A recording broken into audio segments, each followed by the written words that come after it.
Hello friends, कैसे हो आप सब? मैं हूं सर ऑस्कर, आपका ऑस्कर लव गुरु। और आज का टॉपिक है कि अगर आपका पार्टनर नार्सिसिस्ट है, ठीक है, नार्सिसिस्ट है तो उसको हैंडल कैसे करें। ठीक है, बहुत लोगों को पता होगा नार्सिसिस्ट मतलब क्या होता है, बहुत लोगों को नहीं पता है। तो भाई मैं आपको शॉर्ट में बता दूं, नार्सिसिस्ट इंसान वो होता है जो खुद को बहुत प्यार करता है। और देखो, खुद को प्यार करना कुछ गलत नहीं है, लेकिन वो खुद को इतना प्यार करता है कि सामने वाले को कुछ समझता ही नहीं है। वो पूरा दुनिया में वो खुद को ऐसा इतना स्पेशल मानेगा, उसके लिए बाकी दुनिया एकदम बेवकूफ है। और ऐसे लोग बहुत ही घमंडी होते हैं, खुद के बारे में हमेशा 24 घंटा सोचेंगे, खुद की गलती नहीं मानेंगे। ठीक है, तो हो सकता है आपका पार्टनर भी नार्सिसिस्ट हो, मतलब वो अपनी गलती मानेगा ही नहीं।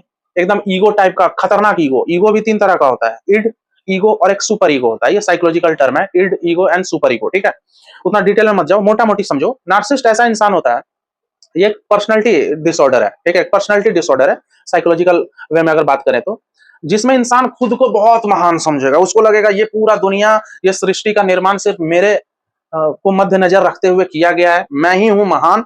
ये सामने वाला घटिया है, ये भी घटिया है, मैं एकदम बेस्ट हूं, मेरे से गलती हो ही नहीं सकता है। समझिए, एकदम सामने वाले को ब्लेम देंगे। तो कई लोग के पार्टनर ऐसे होंगे। ठीक है, तो ऐसे लोग को, ऐसे घमंडी लोग या ईगो वाले लोग, एकदम अकड़ जिसमें है, झुकने का एकदम वो है ही नहीं, एकदम गलती भी होगा मानेंगे नहीं, ऐसे लोग को हैंडल कैसे करें। ठीक है, रिक्वेस्ट करूंगा पूरा वीडियो देखिए, सच में बहुत इंपॉर्टेंट वीडियो है, क्योंकि कई लोग के पार्टनर है नार्सिसिस्ट। इतना अच्छा वीडियो के लिए 1000 टारगेट रखा हूं भाई, लाइक हो जाना चाहिए, एकदम मिल बांट के लाइक कीजिए।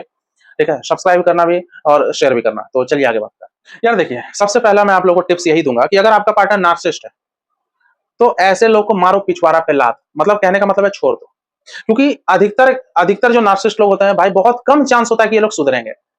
क्योंकि ये लोग के जहन में ही इतना घमंड होता है ना, ये लोग के जहन में इतना ईगो होता है, एकदम सेल्फिश, सेल्फ सेंटर्ड होते हैं ये लोग, खतरनाक। कितना सुधार लोगे, जहन थोड़ी बदल दोगे।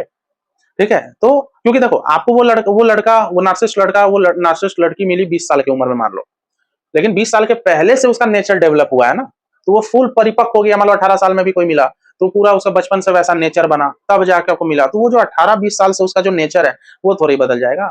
ऐसा नहीं है कि नार्सिसिस्ट लोग सुधरते नहीं, सुधरते हैं, लेकिन अधिकतर लोग नहीं सुधरते हैं। तो मैं पहले ही बोलूंगा, अगर बहुत ज्यादा इगोइस्टिक है आपका पार्टनर, ठीक है, बहुत ज्यादा नार्सिसिस्ट है, एकदम फुल, 100% फुल, बोलते हैं बैटरी फुल, अगर है तो भाई सुधरेगा नहीं, छोड़ दो। क्योंकि अभी वो किसी तरह से शादी भी कर ले या साथ रहे, आगे आपको डिप्रेशन में डाल देगा, फिर छोड़ छाड़ देगा, फिर मन मुटाव करेगा। ठीक, अब आप लोग बोलोगे नहीं ये टिप्स मेरे को फॉलो नहीं करना है, मेरे को बताओ नार्सिसिस्ट लोग को कैसे सुधारे। तो सुनिएगा, भले वो नार्सिसिस्ट है, लेकिन प्यार तो उसने भी आपसे किया ही होगा।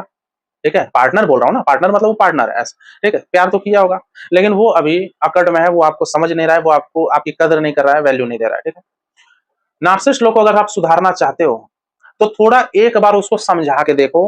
अगर नहीं समझता है, 2-3 बार समझाओ, सुनिएगा, उसमें हो सकता है थोड़ा सा आपका वैल्यू डाउन होगा। उसको थोड़ा नॉलेज में डालो कि यार देखो, तुम्हारा ये सब बिहेवियर सही नहीं है, ऐसे लोग को नार्सिसिस्ट बोलते हैं, बुरा मत माना, लेकिन तुम यार ईगो में बहुत जल्दी आ जाते हो। उसको एक काउंसलिंग दीजिए। आप पार्टनर हो तो इतना कर्तव्य आपका बनता है, चाहे आपकी गर्लफ्रेंड हो, बॉयफ्रेंड हो, हस्बैंड हो या वाइफ हो, एक बार उसको काउंसलिंग दो कि देखो तुम ऐसे ऐसे बात बोलते हो, मेरा दिल दुखता है, ऐसे मत करो, हम लोग जीरो से स्टार्ट करते हैं। ठीक है, मैं भी प्यार करूंगा, तुम भी प्यार करना, मैं भी प्यार करूंगी, तुम भी प्यार करना। इस तरह अच्छे से काउंसलिंग दीजिए उसको। ठीक है, सुधरा तो ठीक है, अब सुनना चाहता है नहीं है, फिर भी कोशिश करो एक बार, ताकि वो बाद में आपको ब्लेम ना दे कि यार तू मेरे को सुधारी नहीं, सुधारे नहीं। 2-3 बार समझा के देखो, अगर सुधरता है तो ठीक है, उसका बिहेवियर अगर आपके प्रति सही है तो ठीक है, नहीं सुधरता है तो मारिए लंबा नो कॉन्टैक्ट टूल, या साइलेंट मोड में चले जाओ, मॉन्क मोड में चले जाओ। ये सब का वीडियो बना चुका हूं, प्लेलिस्ट में जाके देख लीजिएगा। ठीक है, मिनिमम 3 महीना का नो कॉन्टैक्ट में चले जाना। उसके बाद भी अगर नहीं वो भाव दिया, या नहीं गिर गिरा, या नहीं सुधरा, कई लोग होते हैं, कई लोग के पार्टनर नो कॉन्टैक्ट में तो आ तो जाते हैं, लेकिन फिर भी वही पुराना बिहेवियर उनका रहता है। तो नो कॉन्टैक्ट के बाद अगर वो सुधर गए तब तो ठीक है। ठीक है, फिर आप अच्छे से मेंटेन करो, नहीं कि फिर आप अपना वैल्यू गिरा के उससे प्यार कर रहे हो। ठीक है, नो कॉन्टैक्ट टूल अगर सक्सेस हो गया था तो बल्ले बल्ले, कांग्रेचुलेशन। लेकिन नहीं, अगर 3 महीना के बाद भी नहीं सुधरा, तो मैं आप लोगों को सजेस्ट करूंगा भाई, ब्रेकअप करके मूव ऑन कर लो। वो इंसान जो 3 महीना खुद आपको भाव नहीं दिया, गलती आपकी थी भी नहीं, फिर भी भाई आपको कुछ नहीं समझ रहा है, क्या वो शादी करेगा? और शादी कर भी लेगा तो उसके बाद भी भाई दिमाग खराब करेगा। समझ रहे हो? अगर आप लोग का बहुत ज्यादा लंबा प्यार है, 6 साल का, 5 साल का, 7 साल का, तो फिर मैं बोलूंगा 5 या 6 महीने लंबा एकदम नो कॉन्टैक्ट रूल में चले जाओ। समझिए, इतना लंबे में चले जाओ। उसके बाद भी नहीं सुधरा, मारो पिछवाड़ा पे लात। सही बोल रहा हूँ, ये ऐसे ही सुधरते हैं भाई। नो कॉन्टैक्ट रूल से सुधरा तो ठीक है, मॉन्क मोड से सुधरा तो ठीक है, साइलेंट मोड से सुधरा तो ठीक है, बाकी भाई सुधारने की जरूरत नहीं है। ऐसे लोग बहुत टॉक्सिक होते हैं, ये कैरेक्टर है भाई, टॉक्सिक कैरेक्टर है। ठीक है, आपको रुला देगा, आपको डिप्रेशन में डाल देगा, खुद नहीं सुधरेगा। अपना कैरियर पे ध्यान दीजिए, क्या पता सुधर जाए। आपको बेवकूफ समझ के छोड़ दिया, बोलते हैं ना, आपको चुतिया समझ के छोड़ दिया होगा, क्या साला भाई कुछ नहीं है इसके लाइफ में, तो चढ़ के एकदम आपसे बात कर रहा है। आपको सोच रहा होगा लड़की है क्या ही नौकरी कर लेगी, लड़की है क्या ही पढ़ लेगी, घर में चूल्हा ही तो फूकना है। भाई दिखा दो उसको, उसके लिए नहीं नौकरी उकरी पाना, अपने अपने कैरियर पे फोकस करो, अपने लिए, अपने बेनिफिट के लिए। ऐसे लोग सुधरते हैं, ठीक है। नार्सिसिस्ट नार्सिसिस्ट लोग क्या करते हैं पता है, जैसे मान लो आपका पार्टनर नार्सिसिस्ट है, तो वो आपको ना कमांड भी करेगा, कंट्रोल बहुत अच्छे से करेगा, ठीक है। ये फोटो नहीं डालेगी, वो फोटो नहीं डालेगी, तू यहाँ नहीं जाएगी, वहां नहीं जाएगी, ठीक है। पार्टनर अगर सही आपके बेनिफिट के लिए कह रहा है, उसको अगर डर है कि सच में इधर जाओगी तो भाई कोई छेड़ देगा, ये बात मानिए, ठीक है। लेकिन भाई वो आपको कंट्रोल करके खुद आपको भाव नहीं दे रहा है, खुद भाई इधर उधर मुंह मार रहा है, तब तो भाई उसका बात मत मानो, ठीक है। मैं देखा हूं कई नार्सिसिस्ट लोग जिनमें ईगो होता है ना, वो अंदर से बहुत कमजोर होता है, फ्रेजाइल होता है, ठीक है। अंदर से बहुत कमजोर होते हैं, वो दिखते हैं बहुत ही कड़क वाले हैं, उन अंदर से बहुत कमजोर होते हैं। जैसे एक लड़की से परसों ही बात किया, उसका बॉयफ्रेंड खतरनाक, वो ईगोइस्टिक, खतरनाक नार्सिसिस्ट और बहुत ही कंट्रोलिंग नेचर का था। वो पार्टी में नहीं जाएगी, यहाँ नहीं जाएगी, शादी में नहीं जाएगी, ये नहीं जाएगी, फोटो को मत डाल, ये मत डाल, इसको फॉलो किया, ये की, आप समझ रहे हो। मैंने बोला साला भाई, और डीपी भी नहीं लगवा रहा था, ठीक है, इंस्टा पे। मैंने बोला इंस्टा पे डीपी लगाइए, लगाई। वो पहले बोल रही थी नहीं से गुस्सा आ जाएगा, नहीं लगाऊंगी। मैं बोला लगाओ तो।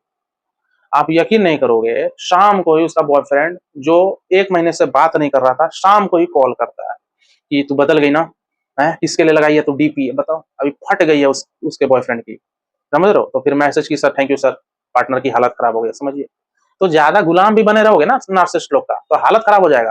तो नार्सिसिस्ट लोग को सुधारना है, तो सब बात मानने की जरूरत नहीं है गुलाम की तरह। आप बस अपना कर्तव्य करते चलो, अपने पे फोकस करो, सबको देख के चलना है ना, फैमिली, माँ बाप, ठीक है, दोस्त, सबको लेके चलना है। सिर्फ बहुत लोग आप लोग हैं सिर्फ पार्टनर का गुणगान गाते हैं, जय जयकार करते हैं दिन भर, पार्टनर पार्टनर, जो बोलेगा चुपचाप बात मानते हो, वैसा नहीं होता है, ठीक है। तो सबसे पहला टिप्स मैंने आपको ये दिया कि अगर नार्सिसिस्ट है, कुछ ज्यादा ही इगोइस्टिक है, वैसे लोग को मारो पिछोरा फैला, ठीक है। बाकी मैंने टिप्स आपको दिया ही कि थोड़ा समझा के देखो, काउंसलिंग देके देखो, समझता है तो 3 बार समझाओ, नहीं सुधरेगा मूव ऑन कर लो तो अच्छी बात है। लेकिन फिर भी आप चाहते हो कि फिर भी आए, तो नो कॉन्टैक्ट रूल कीजिए, ठीक है, कुछ महीने का नो कॉन्टैक्ट रूल कीजिए। फिर भी नहीं सुधरा है, तब आपको मूव ऑन करना है, ठीक है। और ये सब मत बोलना, मेरे को कई लोग मैसेज वैसेज करते रहते हैं, कमेंट में भी लिखते हैं सर वो नहीं आएगी तो मैं मर जाऊंगा, कलाई काट दूंगा, वो नहीं मिला तो भाई मैं भाग जाऊंगी, मैं दूसरी शादी नहीं करूंगा। अरे कोई किसी के लिए रुकता नहीं है, और रुकना भी नहीं चाहिए। आपने एफर्ट किया उसके लिए काफी है, ठीक है। क्यों मरेंगे भाई उसके लिए, उसी के लिए जिंदा हुए थे, उसी के लिए पैदा हुए थे क्या, ऐसा नहीं होता। माँ बाप का खर्चा करवा लो और पार्टनर के लिए मर जाओ, ये कोई बात हुआ। नार्सिसिस्ट लोग को अगर सुधारना है, अपने आप को भाई इस लेवल का ले जाओ, हर तरह से कैरियर फेरियर ये वो सब कुछ, बात करने का तरीका, बॉडी सॉडी, ठीक है, हर तरह से आप खुद को मतलब हर तरह से डेवलप करो। अब आप बोलोगे कि अरे यार उसको सुधारने के लिए इतना तामझाम कौन करेगा, सेल्फ ग्रो। तो भाई कौन बोल रहा है उसको उसके साथ रहने के लिए, आप ही लोग जिद करते हो कि नहीं वही पार्टनर चाहिए। अब वही पार्टनर चाहिए तो उसके लिए तो एफर्ट करना होगा। आप सुनो, वही पार्टनर अगर चाहिए तो उसके लिए तो आपको एफर्ट करना होगा, समझिए बात को, ठीक है। लेकिन भाई अगर आप तामझाम नहीं करना चाहते हो, सेल्फ ग्रो ये वो दिस दैट, उस पार्टनर के लिए नहीं, भाई मारो पिछवाड़ा पे लात, कौन बोल रहा है, ठीक है। इसलिए देखो, यही है भाई, मिला जुला के है कि आपको खुद में खुश रहना है।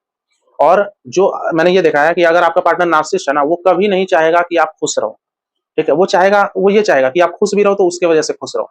उसके अलावा आप कहीं दूसरे जगह से खुश हो रहे हो, जैसे अपने पेरेंट्स से, या कहीं कुछ अचीवमेंट हासिल करके आप खुश हो, या किसी पार्टी में जाने से आपको खुशी हो रही है, तो भाई उसकी जल जाएगी। वो एकदम अधिकतर नार्सिसिस्ट लोग का ये है, आपको बांध के रखना चाहेगा हर तरह से, हर चीज में रोका टोकी करेगा, क्योंकि उसको वैलिडेशन मिलता है कि मैं लीड कर रहा हूँ इस रिलेशनशिप को, मेरा चल रहा है, ठीक है, मेरा चलती है, मैं डोमिनेट कर रहा हूँ, डोमिनेट कर रहा हूँ इस रिलेशनशिप को, ठीक है। ये उसको एक इनर प्लीजर अच्छा महसूस कराता है, एक इनर प्लीजर देता है उसको, भीतरी खुशी जो बोलते हैं, ठीक है, कि मेरा। तो भाई वो आपको बांध के रख दिया, रोका टोकी कर दी करके रखा है, आप भी गुलाम की तरह रह रही हो, ऊपर से वो आपको कुछ नहीं पूछ रहा है, तो क्यों उसका बात मान रहे हो। नार्सिसिस्ट लोग को सुधारना है तो उसका बात मानना बंद कर दो, औकात पे आ जाएगा, औकात पे आ जाएगा। आप समझ लो, जैसे उस लड़की का मैंने बताया, एग्जांपल दिया, जो डीपी लगाई इंस्टा पे, ठीक है। तो जो 6 महीने से डीपी नहीं लगवा रहा था उसका बॉयफ्रेंड, ठीक है, 6 महीने के बाद लगाई तो बॉयफ्रेंड की फट गई। शौक तो करता ही होगा, देखा कि अरे इंस्टाग्राम में डीपी कैसे लगा ली, रात शाम को एकदम दंदना के कॉल आता है, समझ रहे हो। तो किसी का गुलाम मत बनिए, ठीक है। और कोई ठिका नहीं लेना है कि एकदम सुधार लेना, एकदम हैंडल करना है नार्सिसिस्ट को। उसका क्या माँ बाबू हो आप, हैं मम्मी पापा हो क्या, उसको पैदा किए हो क्या जो हैंडल करने का ठिका लिए हो आप। आपको भी भाई कुछ बेनिफिट मिलेगा तभी रहना, नहीं तो भाई बाहर में जाए, आपको गाली दे रहा है, ईगो दिखा रहा है, क्या वो प्यार करेगा यार, समझ रहे हो। तो ये वीडियो यहीं तक रखते हैं, उम्मीद करता हूँ वीडियो पसंद आएगा, पसंद आए तो एकदम लाइक मारिए, शेयर कीजिए, सब्सक्राइब कीजिए। मैं से डायरेक्टली जुड़ना चाहते हो, लैप टिप्स लेना चाहते हो, तो ऊपर व्हाट्सएप नंबर दिया है, व्हाट्सएप पे मैसेज कीजिए, पेमेंट की डिटेल मिलेगी, आप पे कीजिए, फिर मैं आपको मतलब एक टाइम काउंसलिंग दूंगा, ठीक है। तो हाँ, एक और चीज़, मेरा एक और यूट्यूब चैनल है ऑस्कर फैमिली गुरु, उस चैनल की लिंक डिस्क्रिप्शन बॉक्स में मिल जाएगी। उस चैनल को भी आप लोग सब्सक्राइब कीजिए, उसकी वीडियोज़ भी देखो। तो चलो मिलते हैं अगले वीडियो में, टेक केयर, गुड बाय। मुझे चाहो तो इंस्टाग्राम और फेसबुक पे फॉलो कर सकते हो। चलिए बाय।